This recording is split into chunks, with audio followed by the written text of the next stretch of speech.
สบายดีผู้ใดอยากรู้เรื่องประวัติศาสตร์สถาปัตยกรรมลาวเลยอยากได้ความรู้อย่าลืมกดไลค์กดเซฟคลิปนี้ไว้เนาะกดติดตามจานจอกไปเลยซึ่งใน EP นี้อยากจานจอกจะมาเฮ็ดพอดแคสต์เป็นซีรีส์เนาะเกี่ยวกับสถาปัตยกรรมลาวซึ่งเราจะมาเริ่มต้นด้วยสถาปัตยกรรมหลวงพระบางเนาะผ่านการสรุปหนังสือเล่มนี้เนาะเป็นหนังสือกับสถาปัตยกรรมแกวงหลวงพระบางนั่นเองซึ่งเขียนโดยท่านปีแอร์เบนนาร์ดลาฟองเนาะศาสตราจารย์ทางด้านสถาปัตยกรรมศาสตร์ประวัติศาสตร์และภาษาศาสตร์เอเชียตะวันออกเฉียงใต้เนาะจากมหาวิทยาลัยซอร์บอนปารีสเนาะซึ่งเพิ่นก็เป็นเขียนบทความนี้มาเนาะกับตอนที่1ตอนนี้ที่มีชื่อว่านครหลวงพระบางหลวงพระบางนครแห่งมนตานครที่น่าหลงไหลว่าซั่นซะเนาะมาเริ่มกันเลยหลวงพระบางก็ตั้งขึ้นอย่างเป็นทางการในปีคศ1353โดยเจ้าฟงุมและเป็นเมืองหลวงของอาณาจักรถึงแม้ว่าจะมีการย้ายศูนย์กลางทางด้านการเมืองไปที่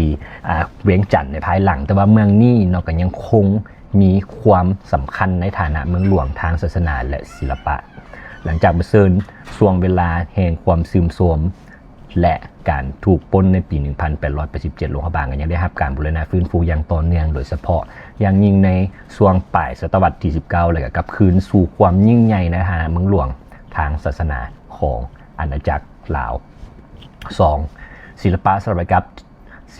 ถาปัตยกรรมที่บ่คือไผหัวใจของหลวงพระบางก็คือวัดวาอ่างหามอันเก่าแก่อาคารทางศาสนาเหล่านี้โดดเด่นด้วยรูปแบบวิหารที่มีเสาเรียงรายและหลังคาที่ลาดต่ำหรือว่าทับซ้อนกันเจ้าอาจจะพบการตกแต่งที่วิจิตรงดงามทางเปียกแกะสลักไม้ภาพจิตรกรรมทางฝาผนังนอนและกับพระพุทธรูปขนาดใหญ่ซึ่งสะท้อนให้เห็นถึงมรดกทางศิลปะที่สืบทอดกันมาอย่างยาวนานนี่คือเหตุผลที่ผู้เชี่ยวชาญกล่าวว่าหลวงพระบางเป็นหนึ่งในศูนย์กลางทางพุทธศาสนาที่สวยงามที่สุด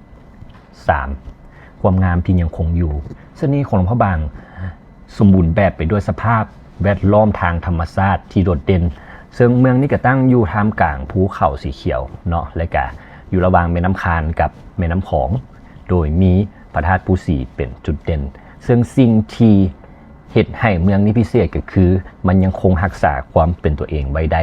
ยังบ่ถูกกลืนกินโดยความทันสมัยเฮ็ดให้หลวงพระบางเป็นเมืองแห่งศิลปะที่สวยงามและตั้งอยู่ในสภาพแวดล้อมที่บ่ธรรมดาสรุปก็คือหลวงพระบางยังคงเป็นนครแห่งมนตาที่ผสมประสานทางด้านประวัติศาสตร์ศิลปะและธรรมชาติไว้อย่างลงตัวและกับพบกันใหม่